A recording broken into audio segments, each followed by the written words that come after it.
Сәлем достар, сәлем қазақ елі. Бүгін сіздермен біздің 5-ші сабаққа келіп отырмыз.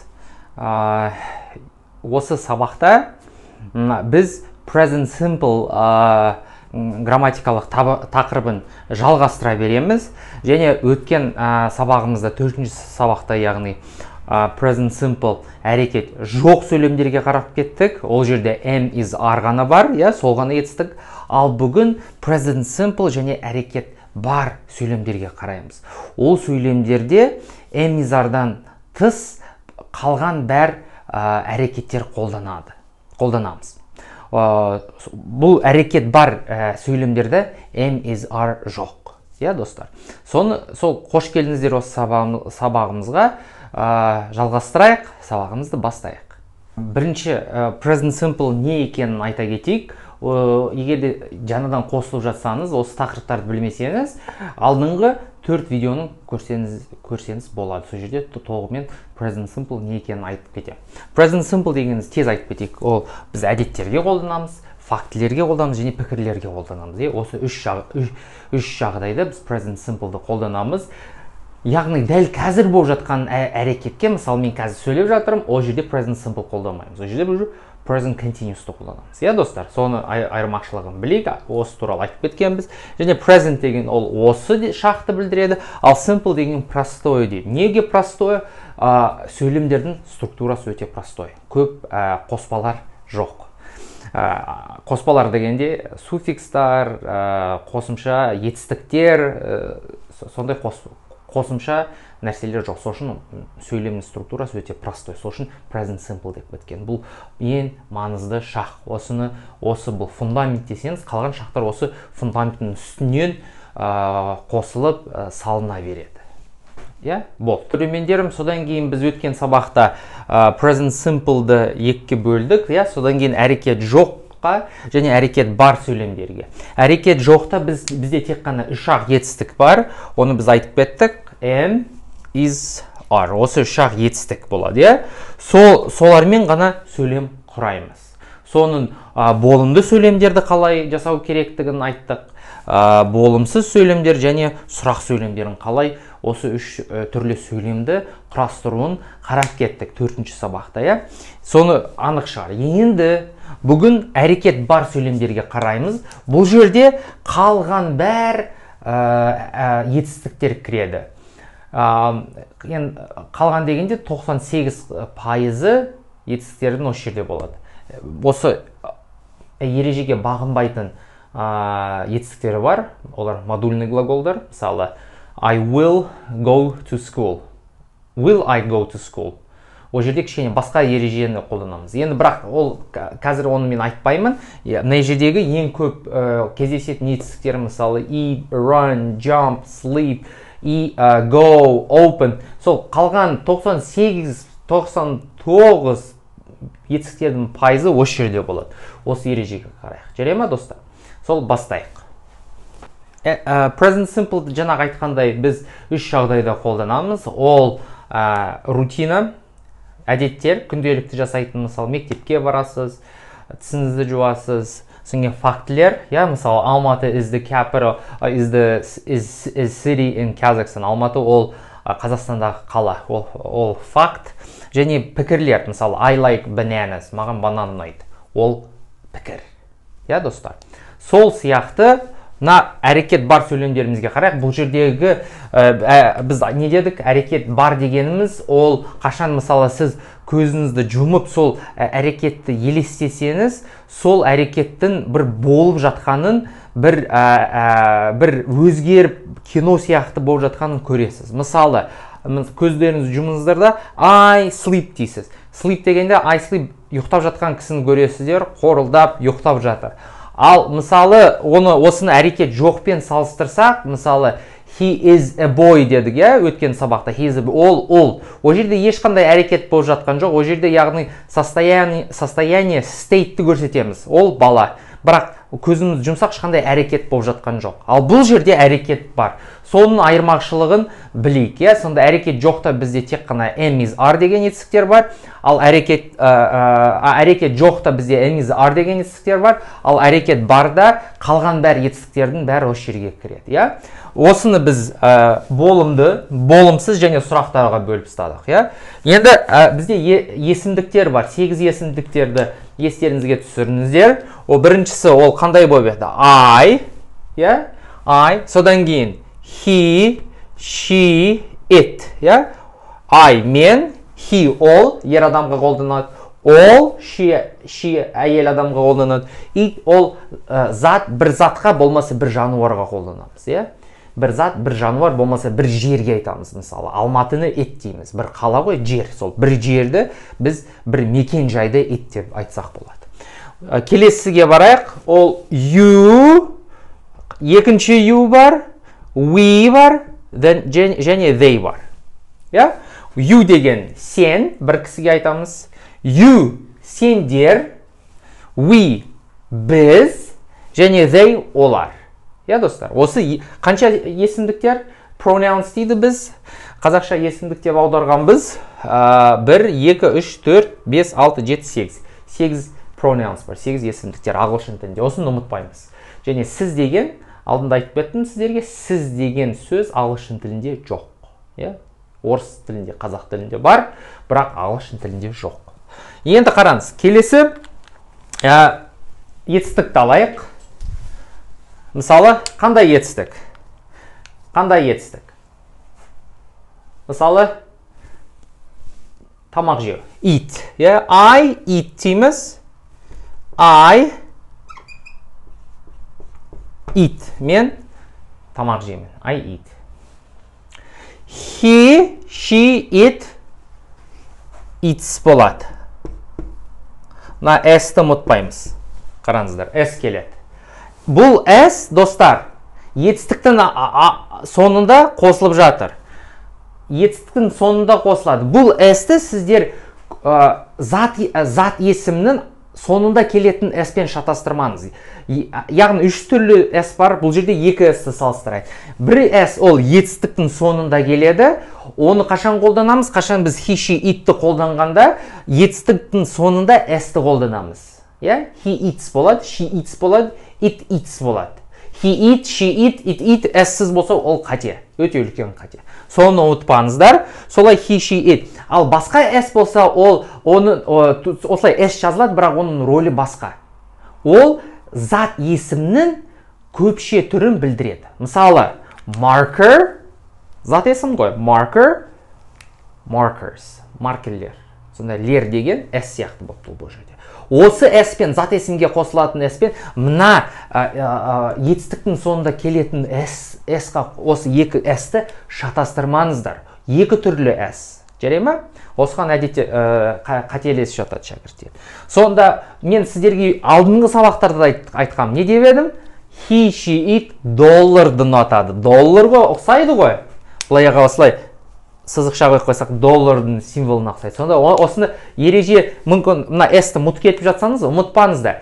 He, she, it S-ті ұнатады, долларды ұнатады. Сонда he, she, it бар жерде present simple болған бәр жағдайларда, бәр сөйлемдерде he, she, it бар жерде міндетті түрде S болады. Қай бір етістікке қарасаңыз, S-ті қосуыңыз керек. Мысалы, he is-ті S бар ма? Бар. He walks, ол жүреді, бар. She eats, ол тамақ жейді, eats. It sleeps, ол ұйықтайды, sleeps, S, артында соңында S бар. Осыны ұмытпаймыз, достар. Сонда he, she, it-тің соңында әрқашанда S. Бұл өте жиі кездесетін қате, осы S-ті ұмытып кетті. Ұмытпаймыз. Тек қана S ол he, she, it-қа қосылады. Келесі, you, we, they, сен, сендер, біз, олар жейді. Eat. Eat болады. Сонда бұл жерде S қосылмайды. Енді бұл сөйлемді біз болымсыз қылайық. Мен жемеймін, мен тамақ жемеймінді қалай айтамыз?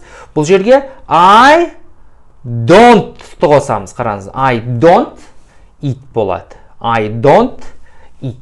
I don't eat. Don't дегеніміз не бұл? Don't деген ол do not'тың қысқарған түрі. Do not. Сонда don't пен do not ол екеуі бір. Наны да жазсаңыз да болады, наны да жазсаңыз болады. Бірақ не үшін осыны жазады? Себебі бұл қысқарған және қай бір тілді алсақ, ол тілді мақсаты сол тілде сөйлейтін кісілер тез сөйлеп айтарын тез жеткісі келеді. Сол үшін қысқартып сөйлейміз. Қазақ тілінде де бар, орыс тілінде де бар, және ағылшын тілінде де бар. Сол үшін біз бұл жерде қысқартып жатырмыз. I do not eat. Мен жемеймін. He, she, it. Жаңа S дедім сіздерге? S. Осыны ұмытпаймыз. Doesn't. Қараңыз. Doesn't. S көріп тұрса, мына жерде S доллар. Сонда he, she, it doesn't eat болады. Doesn't, do not сияқты қысқарған түрі. Does not.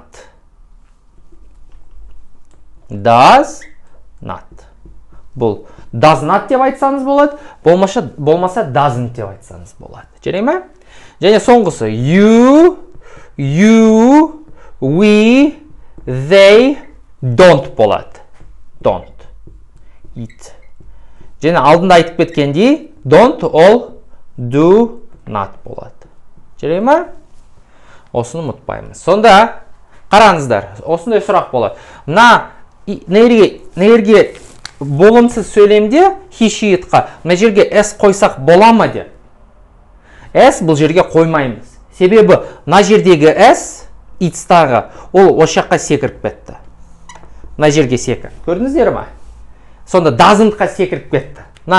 Itстағы болымды сөйлемдегі s ол doesn't-тағы s-қа кетіп қалды. Сонда бір ғана s болады, не жаңағы he, she, itта ол уже does-да бар. Сол үшін мына жердегі itсқа s-ті қоймаймыз. Жарай ма, достар? Осыны білейік. Енді сол болымсыз сөйлем және сұрақ сөйлемі бар. Сұрақ сөйлеміне біз көз жүгіртейік. Оны мен қазір мынаны өшіріп, видеомызды жалғастырамыз. Сұрақтарды біз құрғанда бізде вспомогательный глагол деген бар. Do does, бұл жерде. Do does ол вспомогательный глагол, көмектесетін етістік. Өзінің, яғни сұрақты аударғанда, оның өз бір мағынасы жоқ. Мысалы, do you eat деген, сен тамақ жейсің ба? Сен тамақ жейсің ба? Жейсің ба деген сол жерде ғана етістік болып тұр, ал do-ды біз аудармаймыз. Сен тамақ жейсің ба, жасадың ба деген do деген өзінің мағынасы бар ғой. Бұл жерде ол көмектескіш етістік болған соң оның өзінің мағынасы, арнайы мағынасы болмайды, достар. Осыны білгендеріңіз жөн. Енді қараңыздар. Біз жаңа айттық қой, айға do-ды қолданамыз. Мысалы, I don't eat, мен тамақ жемеймін. Ал мен тамақ жеймін ба? Мен тамақ жеймін ба? Оны біз do көмектесетін вспомогательный глаголмен бастаймыз. Do I eat болады. Do I eat. Енді осы жерде қараңыздар. Бұл жерде ең бірінші әрқашанда сұрақта әрекет бар, present simple'да әрекет барда біз do-мен бастаймыз. Көмектескіш етістікпен бастаймыз. Содан кейін бұл жерде жаңағы subject келеді. Subject деген әрекетті жасап жатқан жаңағы лицо. Subject дейміз. Ол мен бола алам, ол бала бола алады, ол жаңағы Елнар бола алады, сол баланың аты. Осы жерге соны қоя аламыз. Және соңында it келеді. It дегеніміз бұл жерде етістік. Етістік V1 формасында. V1 деген не? V1 деген таза формасында. Ешқандай жалғауларсыз. Eating бұл жерге қойсаңыз ол дұрыс емес. Eats ол дұрыс емес, мысалы. Бұл дұрыс емес. Eating ол да дұрыс емес. Себебі бұл жерде жалғау келеді. Тек қана бірінші формадағы ешқандай infinitive формасында келеді. Infinitive дегеніміз ол таза етістіктің формасы ешқандай жалғаусыз. Сонда do I eat болады. Жарай ма? Сонда do I eat. Мен тамақ жеймін ба? Енді келесіге қарайық. Есімдігіміз қандай болды? Келесі есімдік he, she, it болды. He, she, it-та біз қандай жаңағыда қосымша етістікті көмектесетін есімдікті қандай көмектесетін етістікті қолданамыз? Біз ол жерде does-ды қолданамыз, иә? Сонда does he, she, it, eat болады. Ол тамақ жей ме? Ол тамақ жей ме? Және байқасаңыздар, мына жерде eat, иә? Eat дегеніміз қайтадан айтам, s қоспаймыз. Не үшін s қоспаймыз? Себебі мына соңында бұл V1 формасында келеді. V1 дегеніміз infinitive. Infinitive-та ешқандай жалғаулар болмайды. S та жоқ, ing да жоқ. Осын ескерек. Сонда does he eat бола алады. Мынау біреусін қолданамыз, иә? Бірге деп ойлап қалмаңыздар. Мен мысал ретінде келтіріп жатырмын ғой. Does he eat деп айтсақ болады. Does she eat? Does it eat болады. Иә? Сонда does келеді. Бұл қайтадан present simple әрекет бар. Әрекет бар сөйлемдерге осы әрекет бар сөйлемдерде қолданамыз. Және соңғысы бізде қандай есімдіктер қалды? You, we, they. Yeah? Бұлармен қандай көмектесетін етістікті қолданамыз? Бұл жерге олармен do-ды қолданамыз. Yeah? Do you, do we, do they eat. Yeah? Осыным есі ұмытпай. Қараңыздар. Do you, сен жейсің ба? Do you eat, сендер жейсіңдер ма? Көпше түрінде келеді. Do they eat, олар жей ма? Және соңғысы do we eat, біз жейміз ба? Үшіншісі біз болды, соңғысы they болды, олар. Жей ма? Міне осы сұрақтарды, қалай сұрақтарды қою керектігін үйрендік бүгін, иә? Present simple-да әрекет бар сөйлемдерде. Ал енді салыстырып кетейік, әрекет бар мен әрекет жоқты сұрақтарын қалай қоямыз? Әрекет жоқта байқасаңыздар, сіздер қалай жасайсыздар? Сіздер жаңағы сұрақты жаңағы етістікпен мысалы есімдікті ауыстырасыздар. Мысалы I am a student. Мен студентпін. Am I a student? Мен студентпін ба? Ол әрекет жоқта. Сол жерде етістікті ауыстыра саламыз. Ал бұл жерде ондай ереже жоқ. Бұл жерде керісінше біз арнайы өзіміздің бір формуламыз бар. Оны біз көмектесетін етістікті қолданамыз. Екінші I, he, she, it. Болмаса мына he-дің орнына boy'ды қойсақ болады. Мысалы does boy eat? Бала тамақ жей ме? Деген сияқты.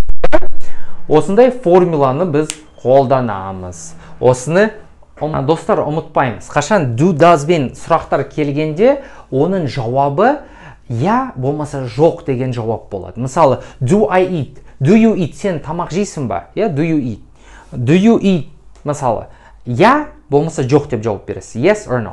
Енді қараңыздар, біз осындай қызық, осы сұрақты үстіне, осы сұрақты өрбітіп, одан да басқа сұрақтар қойсақ болады. Осы дайын сұрақтың алдына сұрақ сөздерін қоя аламыз. Мысалы, where do I eat? Мен қайда тамақ жеймін? Where деген қайда қой? Где?